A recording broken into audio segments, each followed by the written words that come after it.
Hi, good morning, fellow YouTube friends and family and people I have not met yet. So, today I want to talk to you guys, as bright and as bubbly as I am, I want to talk to you guys about something super serious, okay? It's serious, but it's not oh, boo-hoo, let me cry, this out. This is a real talk, okay? Real talk. And I want to share with you why I started sewing. So if you had a chance to watch my Bringing Sharon to Life video, which is I just uploaded maybe a day or two ago, I talk about why I started making dolls for my daughter and just how I wanted her to have toys, dolls in specific, that represented her, that looked like her. I have a little dark chocolate baby with kinky coily hair, and I wanted dolls that mimicked her. Because a lot of times, to be honest, guys, chocolate dolls are really just recolor of vanilla dolls, but they don't share those same facial features. And that's just a genetics thing. There's nothing wrong with it. We have tons of little vanilla babies here in the house. They all have our last name. They're all part of, our family. But I wanted my daughter to have dolls that looked like her, so she can know that little chocolate girls can be beautiful, can be princesses, that you can dress modestly. That's the dude in the background. And you can dress modestly and still be beautiful. And so that's kind of why I started doing dolls for her a couple years ago. I am not an expert in doll making. A lot of what I do is just experimental. But I wanted to share with you the beginning of our story of why I actually started back sewing. Okay, so sit back, get your tea, get your coffee, your latte, and all the other good stuff. About 4 years ago, maybe 3.5 to 4 years ago, we were going through a really hard time with our daughter. We did not know what was going on. She was defiant in a way that we could tell wasn't just her being a little snot. Her language skills were not developed. Her understanding and comprehension of emotions and just speech in general was not developing at a neurotypical pace, and we didn't even know what the word neurotypical meant, and we were really struggling. She was heading into pre-K. We were excited. It's like, oh, she's going into pre-K. She'll learn how to read. She'll learn how to write. We've been doing a couple of exercises at home. It's going to be great. And she got into pre-K, and it was just like she was wandering around the classroom. It was an open class, and she was the very first classroom. So anybody who came into their little school, she could see. So she could go walk right to the front door. There were no barriers, and she was just wandering. The teachers just had a hard time kind of corralling her in. She would never sit and work with anybody. She was always by herself. She never played. She could play physically next to another child, but she never engaged in play with that child. And again, the issues with the speech and the development and the comprehension, it just wasn't there. And after several months of being at this school, and it was a good school, but we could tell that something just wasn't right. And so, she had, I got a message from her teacher, and I'm so grateful for her teachers. Like, God has just blessed us with like the best teachers ever during this journey on the autism spectrum. And so one of her teachers said, Miss Smith, I think you need to check out a book called, oh gosh, now I'm just having a brain fart. I can't think of the name of the book. this is the sensory process. It was a book about sensory processing disorder, and if I can put my hands on it, I will show you guys what it is. Excuse me. But so she's like, I think this is what's going on with your child. It might not be the main thing that's going on inside of her, but I think this is the direction we need to be looking at, because she's having some difficulty in school, and I think this is part of the reason why. And so I was like, okay. And by that time, I was kind of new to the term autism and the autism spectrum, and it was walking like into a store, and it's like stuff here, stuff there, stuff there, terminology here, terminology there, diagnosis here, and like, what is this? I have no idea what all this is. All I know is my child is struggling. I'm her primary caregiver. I'm struggling because I don't know what the heck is going on, and she cannot communicate to me what is going on. So another one of her teachers, because there were two teachers, another one of the teacher sometime later said, you need to go to the county. The county school system has, at the very least, they can evaluate your child and see if your child is eligible for county special education services. It's not a guarantee, but at least they can give you a starting point to kind of figure out what's going on with Tegan. So we did our paperwork, we sent it in, and just like most government offices, they were like, I'm sorry, we didn't receive it. Like, what? This was like 2 months ago.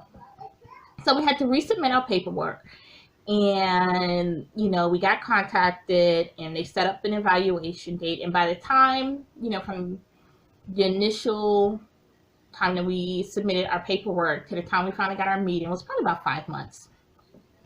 And by this time I had been doing a little bit more reading, a little bit more research about autism.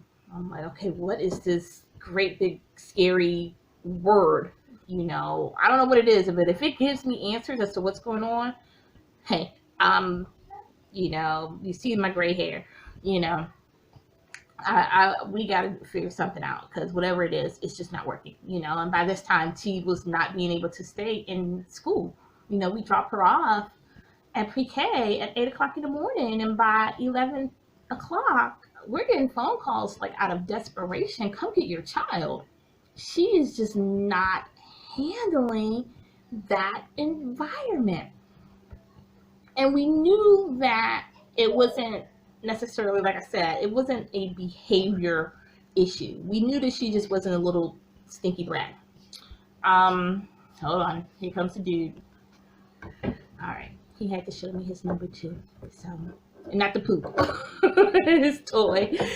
But so it's been 5 months had passed. We knew whatever was going on was affecting her behavior, but we knew it wasn't like an outright behavioral issue. So we get into our meeting, and they're doing their preliminary evaluation, and as we're going through, the ladies that were working with us were like, yeah, we are definitely seeing, we cannot give you a medical diagnosis, but we are definitely seeing. So they were like, oh yeah, we can't give you a medical diagnosis, but we can definitely see that there is not necessarily triggers, and I know that's not the right word, but there are things in her behavior and in her development that is very heavily leaning towards being on the autism spectrum. So I was like, okay, well, that kind of confirmed with what I was thinking. And I don't have a medical degree. I have a degree in mommyhood, and that's a great degree, but that is the extent of, my knowledge. And so, okay, I have a feeling with the dude with me, it's going to be a lot of cut and paste. But so we knew that there were things that were going on. We knew that it was leaning towards the autism spectrum. And so they said, hey, look, we have services in the county that can help her. Do you want to wait until after spring break, because by this time we had moved into March of her pre-K year. And she was just not doing well at the facility that she was at, and so they were like, well, you can wait until after spring break, which would have been about another week and a half, or you can. So the timeline was, we started our initial paperwork about October, November, and then we had to resubmit in January. So now we're up to March. And so she has been at her first facility at this time. So we have our evaluation. They were like, look, you can start after spring break, or you can start on Monday, And I was like, yeah, she's starting on Monday. Like, I'll drive her wherever I need to drive her, because whatever's going on at this first facility is just not working. And it's not that they weren't trying. They were, oh my goodness, they had so much patience with our family. It's just, they were saints. I mean, not perfect, but I mean, they were really a blessing. And we wouldn't have known what to do or where to go if it wasn't for the educators there. So I'm very, very grateful for that. So I was like, no, we're going to start on Monday. So we got her transportation stuff worked out, and I'm telling you, Monday morning there was a bus outside my door ready to pick her up. She'd never ridden a bus before. So she was going to a new school, completely opposite side of town, within our cluster, but definitely, not our neighborhood school. And she started like that Monday, mid-March. And I'm telling you guys, there were 8 weeks left in the school year when she changed schools. I mean, you talk about change. People on the spectrum do not handle change very well. And we changed her schools. 8 weeks in the school year, left in the school year. She lost 1 week because they were out for spring break. She lost another week because she had pink eye. She caught pink eye when she got to the big school. And let me tell you, so she only had 6 weeks of education in a controlled environment. She went from an open classroom with 25 kids and 2 teachers with no special education background to a class of 7 to 8 kids, 1 special education teacher, and 2 parapros. And she was in a confined, controlled space. And in those 6 weeks of education in that special education classroom, my daughter was reading and she was talking. Okay, that's the difference between having your child in the place that is geared for them. So if you're a special needs parent, I know it's supposed to be talking about sewing. I'm gonna get to sewing. If you're a special needs parent or caregiver, and you are struggling, like, how do I help my child to be successful? We know, we've been there. This is our family's journey.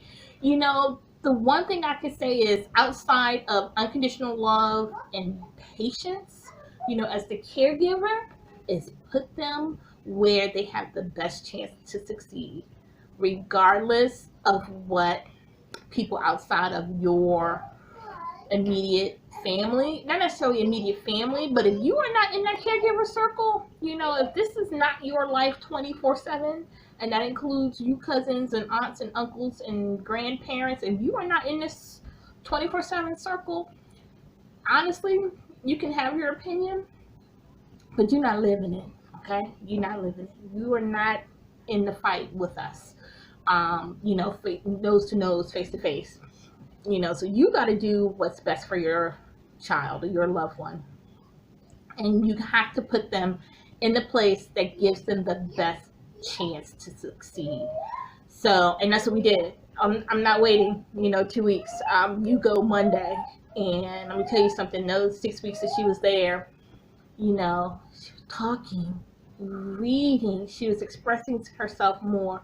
She wasn't having the outbursts that she was having at the other school. And the other school wasn't a bad school. They did everything they could for her, but they were not what she needed. Okay? They're not what she needed. And so, at the end of the school year, they were like, well, this is great. You're here. But we're going to move you to another school. Mainly because we're going to give you to a school that we believe can better suit her needs. And so she went from just kind of like a meantime special education class for kindergarten. She went into a SDD, which is developmental delay kindergarten class at a new school. So this is school number 3 in less than a year. And again, she had 7 students, a teacher and a parapro, and the teacher there had a background in autism. And so we're still not in a dedicated autism class, but the teacher saw stuff in her,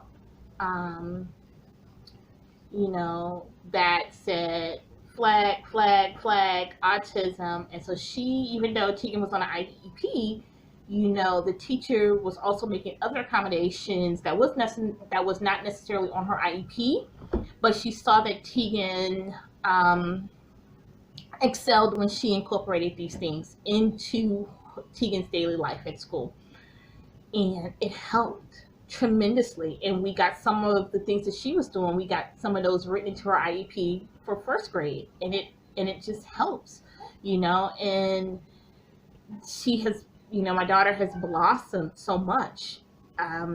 We're at yet another school, and so we've actually been at this school for 2 years now. So 1st and 2nd grade, we've been at the same school, but we've had different teachers. We've had 3 teachers and multiple parapros, and the changes is hard on me, as it is as her primary caregiver, as it is on her.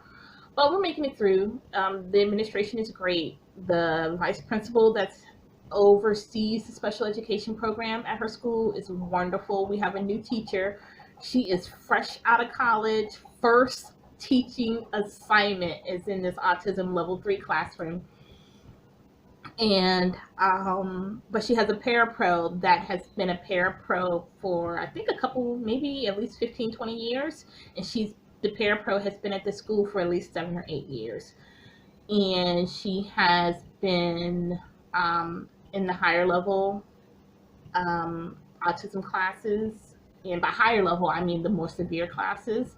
So they paired up a fresh teacher with a seasoned parapro, and I'm very grateful for that, but getting to this point, and we've seen so much success. Tegan reads well, but we're still working on that comprehension. Her speech is still, she struggles with that. She struggles with her emotion, and it's a daily practice and patience for her and for us, and helping her to communicate. We want to get her there where she doesn't need assistance. We want to get her there where she can self-sustain. She can clean herself without assistance. She can prepare food without assistance. That she can live life independently, or as independently as possible. Like, that is the dude making his presence known. Lost my train of thought.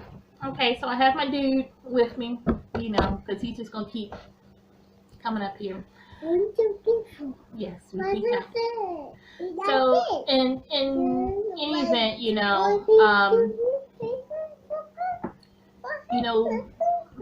we want to get our daughter as independent as possible. That is our goal in life, is to get her as independent as possible.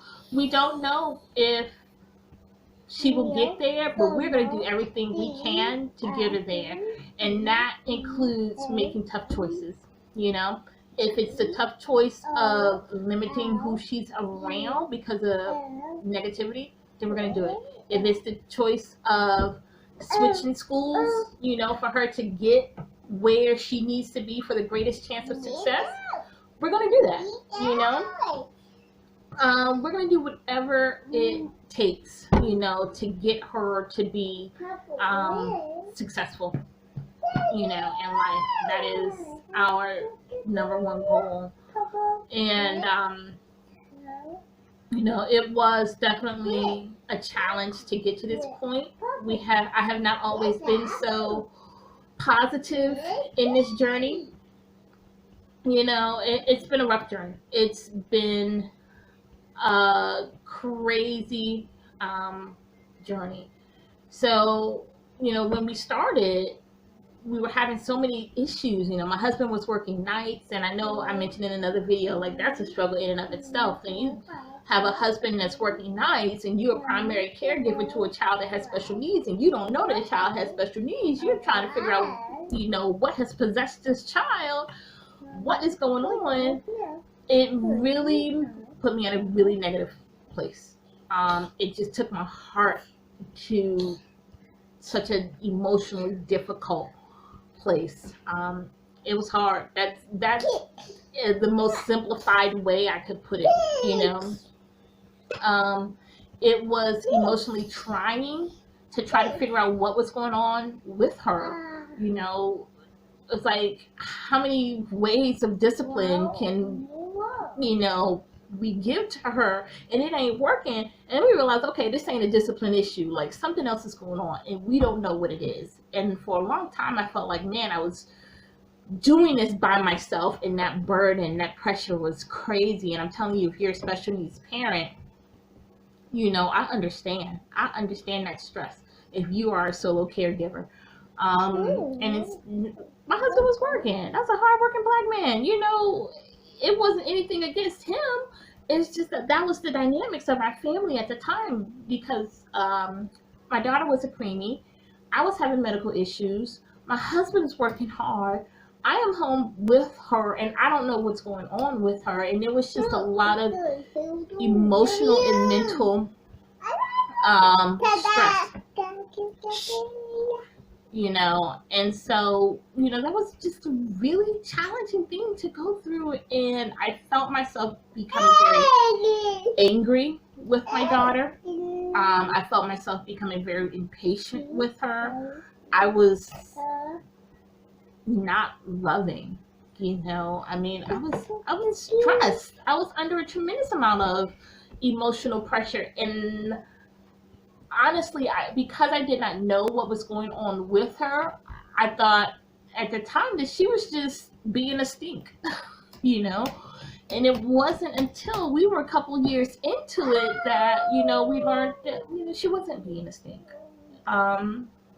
She was doing the best that she can with what's been given her. And so we have learned, you know, that we have to work within the parameters that she has. And sometimes that's really hard to accept as a special needs caregiver, whether you're a parent or aunt, uncle, grandparent, close friend, whoever you might be, you know. And when I say it takes a lot of patience, it takes a tremendous amount of patience, not just for them, to help them, but to help yourself. You know, you can't pour from an empty vessel. And if you are a solo caregiver with no support, man, I'm telling you, you better find somebody somewhere. You need to journal. You need to find a prayer group, find another family that can help you. Touching stuff. You need to find an outlet for yourself, because if you don't, you will get into the situation that I was into. I was burnt out. I was burnt out physically. I was burnt out mentally. I was burnt out emotionally, psychologically. You name it. There was nothing left for me to give until we finally got answers. And I'm telling you, once we were able to get answers, that helped to relieve a lot of stress that I was going through. And I went from, you guys just don't know, like, I don't even know if I can describe in words just how hardened my heart had become. And that's just the real deal. When I said we were having real talk, we having real talk. My heart was hardened towards my child. I didn't know what was going on, you know. I'm not ashamed of it, because I accept, like, that is part of the journey. It's real life, you know. I have 2 kids that are living, breathing, and walking. I've had 2 miscarriages in between giving birth to my 2 kids. I've been in the hospital more times in my marriage than I care to, recollect. It doesn't matter. If pneumonia, when I was pregnant with my dude, I fell out. I passed out and I woke up like an hour and a half later, face down in my food. I had 30% swelling on my brain. The doctor was like, I'm shocked you survived. Who wants to hear that from a doctor? For real though? Who wants to hear that? Don't tell me, oh, I'm shocked you survived. My friend was like, girl, we didn't even know you was going to make it. Now I'm dealing with high blood pressure. I've never had high blood pressure in my life. Even going through all the stuff that we went through with my daughter, I've never had high blood pressure, but I've had some medical issues, with my son's pregnancy with my son, and after that I'm dealing with. On top of the stuff that I'm dealing with my son, who's a toddler who touches everything, on top of the stuff I'm dealing with my daughter who is on the autism spectrum. Like, hello, can you say stress? I cut my hair, a couple months ago, but I still got gray hair, and I have a lot more. In the last couple years, this is real. It's real life. And you gotta have an outlet. And I have been talking with friends, and I talked with my husband like a year or so ago. It's like, hey, I think I want to blog or vlog or og or whatever, because I think people need to hear what we got to say. It's real life what we're dealing with right now. This is real life, okay? Can you clean yourself? That's what I want to know. I want my child to be able to clean herself without assistance. That's real. 2nd grade, that's real. That's real life, okay?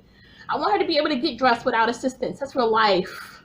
I want her to wash her hands without assistance. Y'all, that's real life. And I'm not sad, and I'm not going to cry. I'm not boo-hooing like, oh, my poor baby. She not like the other 7 and 8-year-olds. No.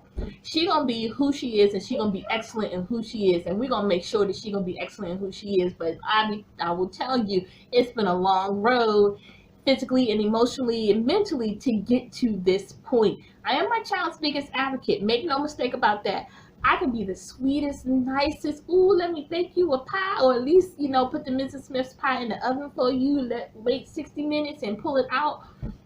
Okay, I can be the sweetest person in the world, but you mess with my child, let me tell you something. I ain't gonna be that sweet to you, okay? So if you want to get grown with me, I will get grown with you. I have come a long way in my journey as a parent, as a caregiver, of a special needs child, okay? In the beginning, yeah, I was boo-hooing because I didn't know what the heck was going on, and I didn't know what to do. But now I know what to do is to go with the flow. Is to have faith in God, is to trust in His timing, is to meet my child on her level, okay? Whatever that level is, to meet her on that level. I tell anybody, like, this is Tegan's world, and we are just living in it, okay? And I don't mean that in a spoiled, arrogant kind of way, but when you're working with special needs children, you have to realize that they can't always meet you where you're at, okay? I do not have a neurotypical child. I have a child that still deals with language development issues, cognitive, motor skill issues, fine and gross motor skills, okay? Speech comprehension. We're still dealing with that, okay? We're still dealing with that. I gotta meet her on her level. But when I get to her level, I'm gonna make sure that we strive to be as excellent as we can be on the level that we're at, okay? That's what it means to be a special needs parent, special needs caregiver. So how do I turn all of this back into sewing? So I shared with you why I started making the doll babies. And I shared with you that my heart, I had closed my heart off to my daughter because I was hurt. I was hurt because I was like, why am I going through this? why am I going through this? I'm a good mother, you know? I am a good mother. I love my child, but I'm angry. I'm angry that I have to deal with this. I am angry that I've had a miscarriage in the middle of this, and I'm angry about that whole situation. Don't even get me started. That's a whole nother video, you know? And then I had another second miscarriage, and I'm like, Lord, yo, what is up? It has been like 18 months and I've had back-to-back miscarriages, and now I'm pregnant with my son, and I'm getting like a few weeks into my pregnancy, and my doctor's like, we got another problem. I can't have full problem pregnancies in a row. Like, for real though. Mentally and emotionally, I can't deal with that. Plus dealing with what's going on with my daughter. So I was like, okay, look, I gotta figure out something that is gonna help my heart, that is gonna kind of reignite that passion, you know, for wanting to be around my child. And that's just the real deal.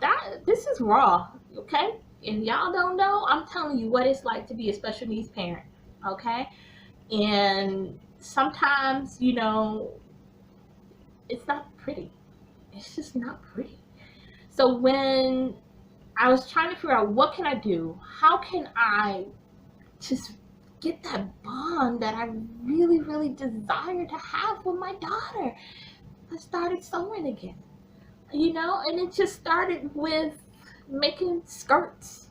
A skirt, it's a rectangle attached on one side with an elastic band at the top. I can do that. I can do that. I got a middle school sewing background. That's the extent, and everything else is self-taught, you know. I'll watch a video here or there on YouTube, and everything else is self-taught. I can look at a picture. I don't really sew by patterns. I used to when I was a teenager. I don't anymore. I just look at a picture, and if I can figure out the construction of it based on the picture, then I can make it, you know, or get pretty darn close to it, and that's what I do. And so I just started making her things, and I poured my heart out into the things that I was sewing. And that is how we reestablished that connection, okay? You know, and she would be like, oh, is that my skirt, Mommy? Is that for me? I look like a princess. Yes, baby, that is for you. And you're going to be the chocolatest princess, you know, this side of the South, okay? And she loved it. And I just kept going and kept going and kept going. And that is what helped me to relieve a lot of stress on this journey. It's what helped me to kind of find peace and find my happy place again, if you will. And it helped to reestablish that bond, that, you know, that special connection with my daughter. And I love making stuff for her. Oh my gosh, like it went from really, really not good, you know, to, I mean, for me to make stuff, I think I'm more excited sometimes than she is. I just love doing stuff for her. And so I wanted to share with you just our autism journey and how, you know, I bring it back to my sewing and my crafts. You know, I needed an outlet. I needed a release, you know, of this tension and the stress that I was dealing with. And I found it through sewing. And I found it through sewing for my daughter. And I absolutely love it. So I'm going to show you guys some of the things that I've made. I'm going to show you pictures, and hopefully it all works out. Yes, he knows his letters. So I hope you enjoy. I hope this encourages somebody. I hope you learn too. You know, all I can say is just real talk. You know, this is our life. This is 24/7, you know, on this journey. And, you know, our daughter is in 2nd grade. I know I shared that before. She's in an Autism Level 3 class. And if you don't know kind of what that is, we're, you know, in our school system, the autism classes are ranked from 1, 2, 3, 4, and 5. The higher your number, the more independent you are. Okay, so your level 5 students typically will not need a parapro assistant. They are very, very independent. They will be classified as high functioning. They are in the gen ed classes. They have more interaction with the gen ed classes. We are in a level 3. Okay, so level 3 is where they start on the curriculum. All right, and so with the level 3 classes, you have a parapro, maybe 2, in a classroom. You have interaction with gen ed classes, but it's much more limited. It's normally what they call specials. So your specials are PE, music. You might sit next to a gen ed class in the lunch room. Your science, your STEM classes, those are your specials that you would work with a sister class, a sister gen ed class. And so the level 3s are on the mainstream curriculum, so they do get statewide testing. They are allowed accommodations, but they have to sit for the test. And I have a child that can read the words but have no idea what the words are saying, don't know how to infer. And so she can sit, and if she gets frustrated and she just marks C, C, C, C, C, C, C all the way down, guess what? It counts. It counts. Okay? And you know what? I used to get really stressed out over that. And I met a teacher 2 summers ago, and she said, remember, those standardized tests do not define you. They do that as a student. They do not define the student, okay? It is one exam in your 12-year academic career. Remember that. And I needed to hear that. So as you know, we're going into our school year and we're level 3, and that means that we, when I say we, I mean my daughter, has to sit for the standardized test. And her teachers told me, it's like, the teachers, they give accommodations, they can read the questions, but they can't explain the questions. So she just straight down the line. So when they, when her tests come back and she scores super duper low, you did your best, baby. That's all I can say. That's all mama can say, is that you did your best, and that is, and keep on rolling. Okay, just keep on rolling. We can't stress over that. If I'm going to stress, I'm going to stress over safety. I'm going to stress over security. I'm going to stress over boundaries, I'm not going to stress over a standardized test. It's whatever, So your level 1 and your level 2 classes are your more severe children with more severe autism. And they are not on the curriculum. They get much more accommodations, and rightfully so. But so this is my journey, and I hope you didn't mind, listening to my story. I am going to do a link to the next part of this video, which will show you the things that I have created in my, journey with my daughter, and how just God has allowed me to use sewing to kind of redeem, our relationship. And I love my little bits, to Pluto and back. I love her to no end. And I told her, man, we ride or die. Thelma and Louise, we going together. Where you go, I go. It's me and you, baby. It's me and you. So I hope you enjoyed this video. Please like, share, comment. If you've stuck around for the last 40 minutes, I appreciate it. If this is going to help somebody, please share it, because we need to end the stigma, this negativity around being special needs families, around autism.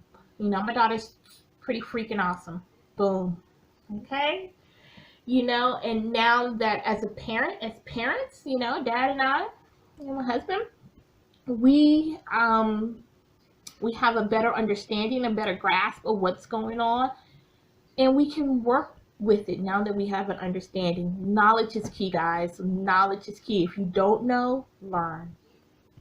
You can't push your child to learn something in a textbook, you know, if you aren't pushing yourself as a caregiver to learn how to help them excel in the classroom. Whatever it might be, you know, you gotta read, research, ask questions, talk to your doctors, talk to your psychologists. If you need family counseling, don't be afraid to ask for it. Don't be afraid to seek it out. Do what you have to do for the success of your family, for the success of your child. That is my final message to you, because that is what I have learned on this journey. Okay?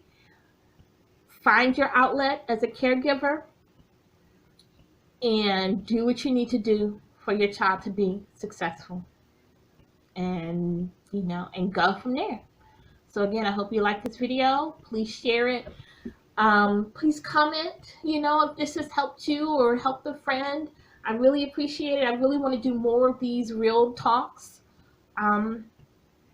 because this is autism life. We're riding the spectrum. That's what I like to use. We're riding the spectrum. This is Autism 101, y'all. Okay? So we will see you in the next video, and I hope you enjoyed this one. Bye.